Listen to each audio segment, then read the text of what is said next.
ധന്യജി, ഈ ജനാധിപത്യ രാജ്യമായിട്ടുള്ള ഇന്ത്യയിൽ അഭിപ്രായ സ്വാതന്ത്ര്യങ്ങൾ പരിധി കടക്കുന്നുണ്ടോ? എന്താണ് ധന്യജിയുടെ അഭിപ്രായം? പറ.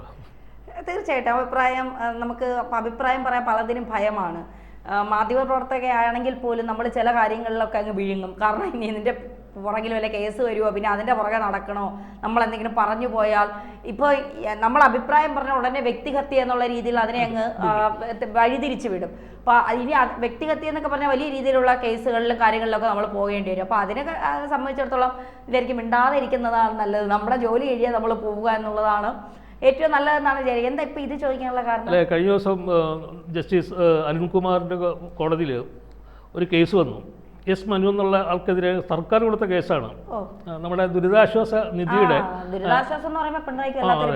അതിനെക്കുറിച്ചിട്ട് ചില അഭിപ്രായ പ്രകടനങ്ങൾ ഇദ്ദേഹം നടത്തി. അതിനെതിരെ വലിയ കൊമ്പും കുടലൊക്കെ മുഴക്കി കോടതിയിൽ പോയി.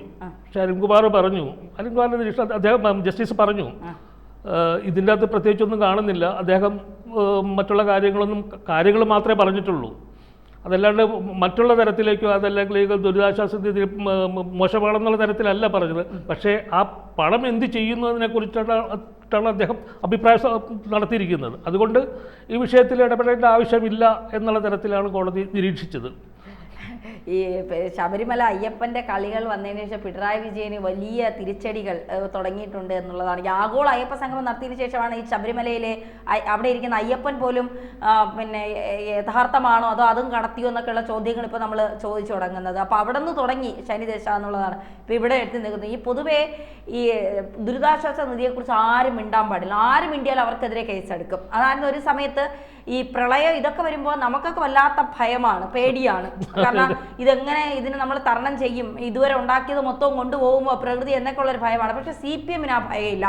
ഇത് വന്നാൽ ഇവർക്ക് പ്രളയ ദുരിതാശ്വാസ നിധി അല്ലെങ്കിൽ ഈ പിന്നെ ദുരിതാശ്വാസ നിധി എന്ന് പറഞ്ഞൊന്ന് തുടങ്ങിയിട്ട് ഈ പ്രവാസികളുടെ കയ്യിൽ നിന്ന് അവിടെ നിന്ന് ഇതൊക്കെ നല്ലതാണ്. പ്രവാസികൾ അവരെ കേരളത്തിലുള്ളവരെ സഹായിക്കുന്നതൊക്കെ നല്ല കാര്യം തന്നെയാണ്. ഈ 1961 ഈ പ്രളയ ദുരിതാശ്വാസ നിധി തുടങ്ങിയത്.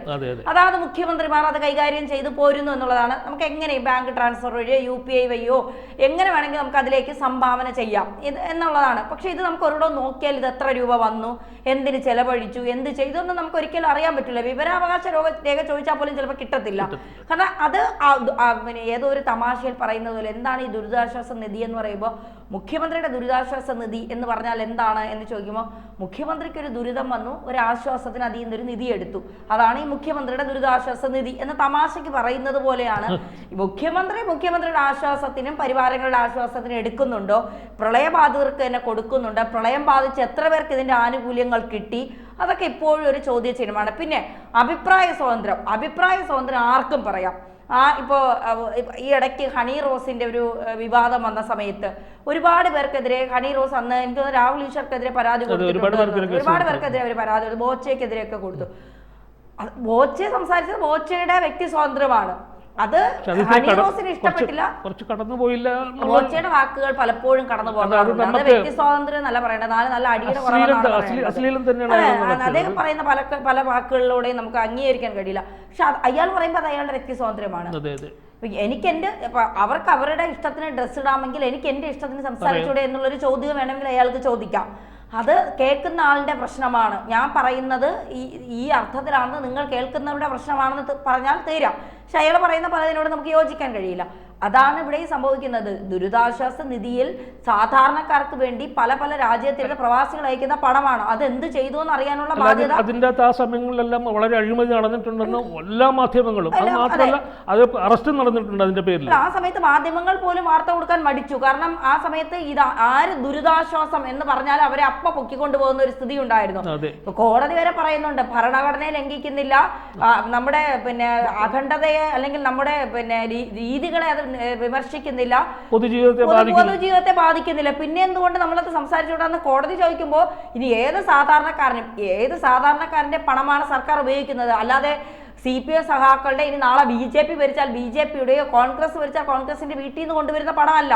ഇത് പാവങ്ങളുടെ നികുതി പണമാണ്, സാധാരണക്കാരന്റെ പണമാണ്. അതെങ്ങനെ വിനിയോഗിച്ചു, എങ്ങനെ ചെലവാക്കി എന്നറിയാൻ സാധാരണക്കാരന് അവകാശമുണ്ട്, അതവൻ ചോദിച്ചുകൊണ്ടേയിരിക്കും. അതിൽ പിന്നെ എന്താ പറയുക, അസ്വസ്ഥതപ്പെട്ടിട്ടോ പിന്നെ ബുദ്ധിമുട്ടിയിട്ടോ അല്ലെങ്കിൽ ദേഷ്യം ഉണ്ടായിട്ടോ ഒരു കാര്യവും ഇല്ല എന്നുള്ളതാണ് യാഥാർത്ഥ്യം. അല്ല, ഇത് ശരിക്കും പറയാൻ യാഥാർത്ഥ്യ ബോധത്തിലുള്ള വിമർശനമായിരുന്നു ശ്രീ മനു നടത്തിയത്. പക്ഷേ ഒരു യാഥാർത്ഥ്യം ഇല്ലാതെ, അടിസ്ഥാനം ഇല്ലാത്ത കാര്യങ്ങൾ എത്രയോ വലിയ നേതാക്കന്മാർ ഇപ്പൊ നടത്തിക്കൊണ്ടിരിക്കുന്നു. അവർക്കെതിരെ എന്തെങ്കിലും നടപടികൾ സ്വീകരിക്കാൻ പറ്റുന്നു? ഈ അടുത്ത കാലത്ത് നമ്മുടെ രാഹുൽ ഗാന്ധി നമ്മുടെ സൈന്യത്തിനകത്ത് എനിക്ക് തോന്നുന്നു, ഞാൻ കേട്ടിട്ടില്ല ഇന്ന് വരെ ജാതി, മതം, പിന്നെ ഈ വർഗം ഇതൊക്കെ വെച്ചിട്ട് സൈന്യം എന്ന് പറയുന്നത് രാജ്യത്തെ 140 കോടി അല്ലെങ്കിൽ കോടി ജനങ്ങൾക്ക് കാവൽക്കാരായി നിൽക്കുന്നവരാണ് ഈ സൈന്യം. പലപ്പോഴും നമ്മൾ, എൻ്റെ അച്ഛൻ ഒരു സൈനികനാണ്, എൻ്റെ സഹോദരൻ ഒരു സൈനികനാണ്, എൻ്റെ അമ്മയൊക്കെ പറയുന്നത് കേൾക്കാം. പിന്നെ എന്താ പറയുക, അതിർത്തികളിലൊക്കെ പോയി ഉണ്ണാതെ ഉറങ്ങാതെയൊക്കെ ഇരുന്നിട്ടാണ് നമ്മളെയൊക്കെ എത്രയൊക്കെ ദിവസങ്ങൾ അവര് കാശ്മീരിലൊക്കെ വർക്ക് ചെയ്യുന്ന മഞ്ഞിൽ നിന്നിട്ടാണ്.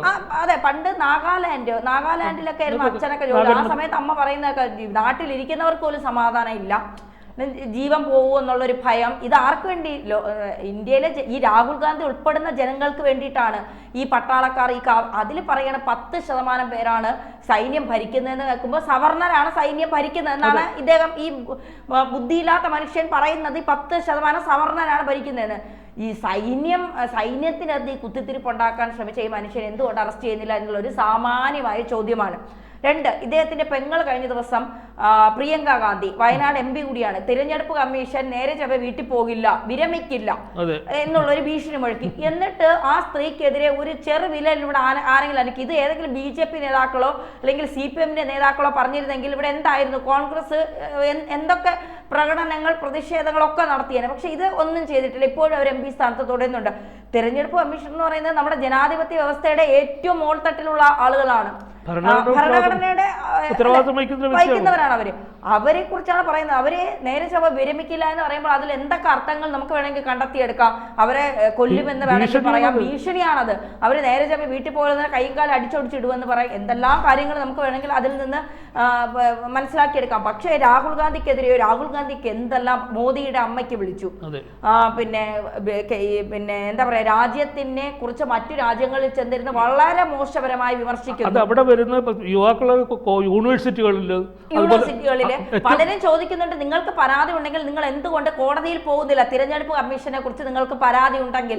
ഇപ്പോൾ പല രാജ്യങ്ങളിൽ നിന്ന് നമ്മുടെ തിരഞ്ഞെടുപ്പിനെ കുറിച്ച് പഠിക്കാൻ ഒരുപാട് ആളുകൾ ഇന്ത്യയിലേക്ക് വരുന്നു. എങ്ങനെയാണ് ഈ 140 കോടി ജനങ്ങളെ വെച്ചിട്ട് നിങ്ങൾ ഇത്രയും സുതാര്യമായ രീതിയിൽ ഒരു തിരഞ്ഞെടുപ്പ് നടത്തുന്നത് എന്നതിനെ കുറിച്ച് പഠിക്കാൻ പോലും ഇവിടെ പല രാജ്യങ്ങളിൽ നിന്ന് ആളുകൾ വരുന്ന സമയമാണ്. അപ്പോൾ പോലും ഇതിൽ വളരെ ഈ രാഹുൽ ഗാന്ധി ജയിക്കുന്ന റായ്ബറേലിയിലും അമേഠിയിലും രാഹുൽ ഗാന്ധിയുടെ അമ്മ ജയിക്കുന്നിടത്തും ഒന്നും വോട്ട് ചോർച്ചയില്ല. അവിടെ ഒന്നും ഹൈഡ്രജൻ ബോംബോ ആറ്റം ബോംബോ അണുബോംബോ ഒന്നുമില്ല. പക്ഷെ BJP ജയിക്കുന്ന സ്ഥലങ്ങളിലെല്ലാം ഇവര് ഈ അണുബോംബാണ് ആറ്റം, പക്ഷെ അതെല്ലാം ചീറ്റി പോവുകയാണ്. കാരണം ആ മനുഷ്യൻ ആരോ എഴുതി കൊടുക്കുന്നതാണ്. ഇങ്ങനെ ഈ രാജ്യത്ത് തന്നെ തുടച്ചു നീക്കാനായിട്ട് കോൺഗ്രസ് ശ്രമിക്കുന്നു എന്നുള്ളതാണ് യാഥാർത്ഥ്യം. കാരണം എഴുതി കൊടുക്കുന്നവർ, ഒരു സ്ത്രീ 223 തവണ വോട്ട് ചെയ്തു. ഒരു 5 മിനിറ്റ് വെച്ച് ഒരു സ്ത്രീ ഒരു ദിവസം ഓടിയാൽ 223 തവണ വോട്ട് ചെയ്യാൻ പറ്റില്ല. എത്ര മണിക്കൂർ? പിന്നെ ആ സ്ത്രീ ജീവിച്ചിരിപ്പില്ല. മാത്രമല്ല, ഒരു വിദേശ വനിത എന്ന് പറയുന്നു. ഒരു വിദേശ വനിത ഇതുപോലത്തെ സ്കൂളിൽ ഏതെങ്കിലും തരത്തിൽ വോട്ട് ചെയ്ത് കഴിഞ്ഞാൽ അവിടെ ഒറ്റത്തവണ മാത്രം ശ്രദ്ധിക്കും. ആരും ശ്രദ്ധിച്ചിട്ടില്ല. അവിടെ എന്ത് ചെയ്യായിരുന്നു? അതല്ലേ ചോദ്യം. അപ്പൊ ഇവരെന്ത് ചെയ്യായിരുന്നു? ഇതിനൊന്നിനും മറുപടിയില്ല. അപ്പൊ പണ്ടാണ് എന്താ പറയുക, നമ്മൾ എന്ത് പറഞ്ഞാലും അത് രാജഭരണമല്ല, അതൊക്കെ മാറി. ഇപ്പൊ ജനാധിപത്യ ഭരണമാണ്. ജനങ്ങൾക്ക് എന്തും ചോദിക്കാം.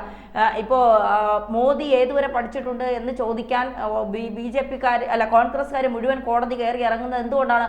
അവർക്കറിയണം മോദിയുടെ വിദ്യാഭ്യാസം, അല്ല മോദി ചെയ്യുന്ന വികസനങ്ങളെ കുറിച്ചല്ല, മോദിയുടെ വിദ്യാഭ്യാസത്തെ കുറിച്ചാണ്.